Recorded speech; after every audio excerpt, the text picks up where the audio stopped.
Hi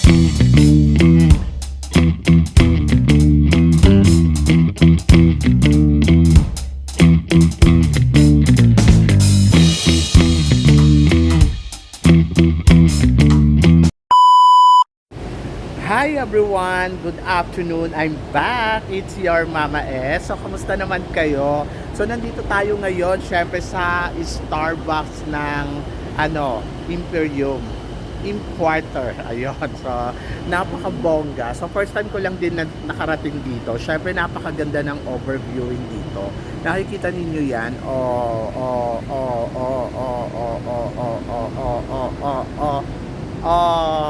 Bongga, diba? Ang sarap mag-runway dito, charot.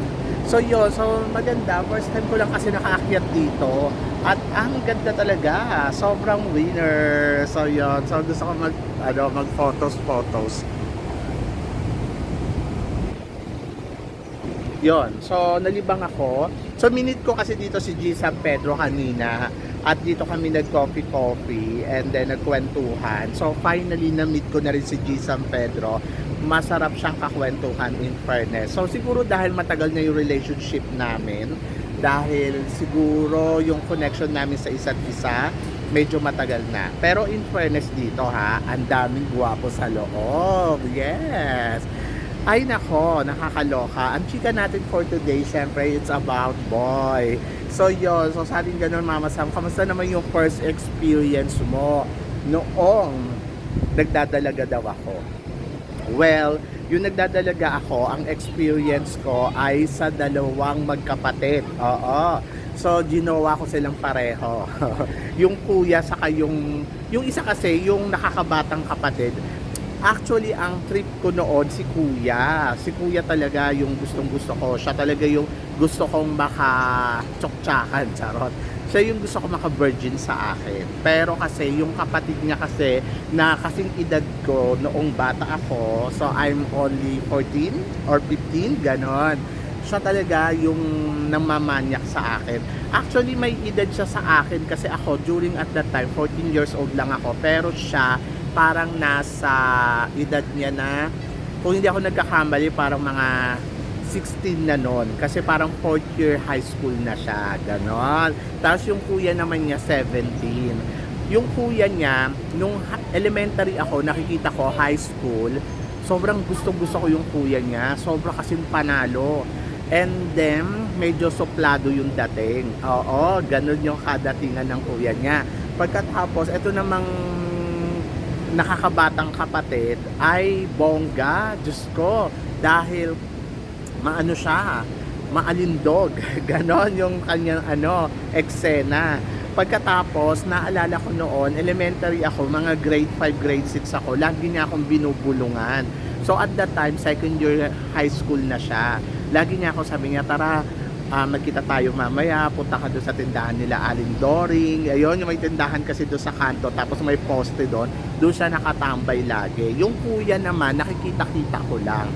Tapos yun, yung high school na ako, siguro mga second year or first year, ayun, Diyos ko Lord, bumigay na ang Mama Sam ninyo ng bonggang-bongga doon sa nakakabatang kapatid. Kasi parang nadidemonyo na ako. Parang kasing may demonyo laging bumubulong sa akin. Tapos one time, yung kapatid nila, kaklase ko, hindi ko siya kaklase, parang ahead ako sa kanya. Parang second year ako, first year yung kapatid niya na bading. Tapos, ayun. So, bumubulong siya sa akin na, doon kasi may tindahan kasi sila sa palengke, sumama ako. Tapos sabi niya sa akin, kita tayo. Sabi niya, kapag nagpunta ka doon sa may tindahan ni Aling Doring, tapos nakita mo ako doon, sama ka sa akin, yun na yun. Sabi niya. Pagkatapos, sabi ko naman, yun ko nga. Pero ganon. One time, nagpaalam ako sa mama ko, may gagawin lang akong,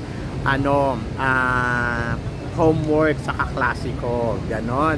Tapos sabi ko, mabilis lang. Tapos yun, pumunta ako, nandoon, naninigarilyo, hinihintay nga ako. Tapos sabi niya sa akin, kala ko hindi ka darating eh. Sabi ko, ganun, syempre pakipot pa ako. Kunwari ayoko, pero deep inside, curious na ako at gustong gusto ko na talaga. Gustong gusto ko na makatikim ng, alam na ninyo, ganon. Kasi si kuya naman, in fairness naman, cutie talaga siya, kaya lang moreno. Yung mga time na yon uso pa yung mga mukha nila Jo Marie, ganon yung tipo niya. Kaya lang may pagka bad boy. Pero mas bet ko talaga si kuya. Kasi si kuya kasi talagang alam mo yon, suplado yung dating. Aha. Pero may nangyari din sa amin ni kuya. Ay, ganon. Kasi ito kasi si younger brother. So tinry niya ako na isama sa bahay nga nila nung gabing yon. So syempre kinakabahan ako. Tapos ayun guys, grabe. Hindi ko talaga makalimutan yung ginawa niya sa akin. Sabi niya sa akin, no, marin, sabi niya, sabi niya, tara, sunod ka sa akin, susunod ako. Tapos, ayun, tapos pumasok na siya doon sa bakuran nila. Tapos sabi niya, basta sumunod ka. Eh, may aso. Sinundo naman niya ako, in fairness. Tapos, ayun, natuwa naman ako kasi gentleman naman siya.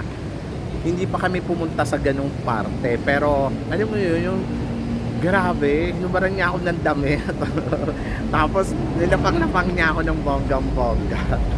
Yung yun, parang ginawa niya akong babae. At talagang gigil na gigil siya sa akin. Pero kasi, syempre, natatakot pa ang lola Samlinyo. At medyo, alam mo yun, hindi pa tayo ganun kakumpiyansa. Kaya, ayun, nawindang ako sa eksena ni kuya. Tapos, ayun, hello baby, my baby, ang cute-cute. So, yun, tapos, ayun na, may nangyari na. Noong una, kiss-kiss muna. Tapos hanggang sa parang sinunod-sunod niya yon. Tapos sabi niya, kita ulit tayo bukas sa isang araw. Hanggang sa parang umabot na kami ng mga taon, ganon. Tapos yung kay kuya naman, actually, insidente lang yon. Pero panalo ko doon kasi doon din siya sa poste. Tapos sabing ganon,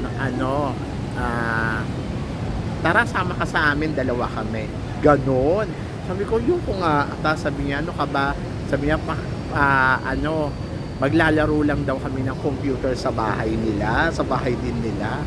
Sabi ko, kaloka. Sumama naman ako doon sa barkada nung kapatid nung sumama ako doon sa bahay nila. Ayun na yon. Doon na talaga. Ayun talaga ginalingan ko doon kasi syempre crush ko nga si kuya. Tapos ayun lang, hindi na naulit. Ayun na yung first and last kasi nag-asawa na si kuya after noon. O, di ba? Hindi, may jowa na siya tapos parang nabuntis niya yata yung jowa niyang yung girlfriend niya. Nabuntis niya pagkatapos, ayun, nagpakasal na sila. Tapos mula noon, nakikita ko lang siya pero hindi ko na siya parang tinitignan ko na lang, ganon.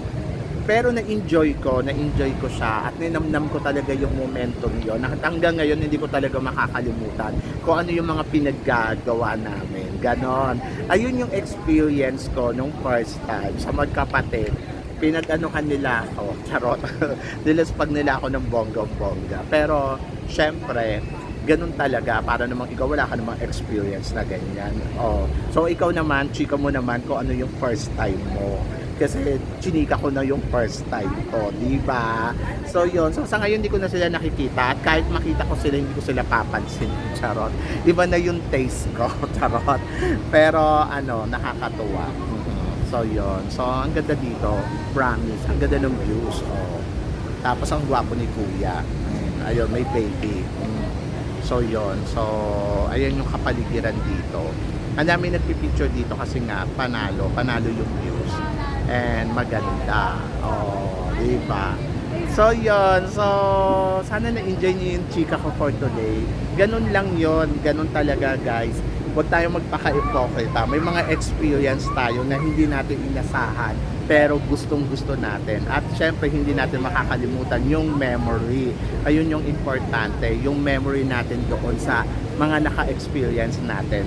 Actually, hindi ko naman na siya hinahanap. At saka sabi ko nga, kahit makita ko siya, hindi ko siya papansinin kasi maganda na ako. Charot. At hindi na ako magpapauto sa kanya. Charot.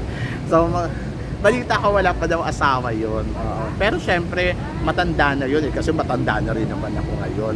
At for sure, pangit na yun ngayon. Kasi, kanto boy siya. Charot. So yun, so sana na-enjoy ninyo ang chika ng Mama S. So yun, so ang ganda ng views dito guys, sana makarating kayo. And good day for everyone. So sa mga hindi pa nakaka-subscribe, mag-subscribe naman kayo.